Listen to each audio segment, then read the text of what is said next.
Boss jambo. Mimi sasa ile kazi ulinituma kule. Depuis nianza kukulula ile mayani ni gani vitu gani unipatia nianze kuvitumika. Natumika natumika depuis naanza kutumika na choko. Mtoto uliachia mikate sasa nipatie mikate. Ashika kuniachia mikate. Sasa naona mikono fanya. Je n'en ai après avoir terminé le boulot, il faut toujours se laver à main pour éviter la maladie. Kama malaria inaanza kuongezeka mwingine, haina bien. Unasikia boss. Unapatia mtu kazi, unapatia mtu kazi, anayoa na kisi ya kulia, job inafaka vitu vya bien. Hapo unapatia mtu kazi, mtoto unapatia mikate. Mais achilete mikate imagine. Haina bien. Haina bien hata tukuulize bantu wote watasema ile mambo haina bien. Wewe kumtumikisha travailleurs umpatie vya kulia. Quand même.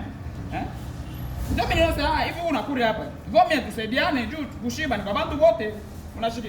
Sawa, tia mtu ndani yeye aseme nishaanza nakula mkate. Nilikuwa napima kama chumvi na nene. Sio kuendelea. Merci boss. Mambo yako sawa.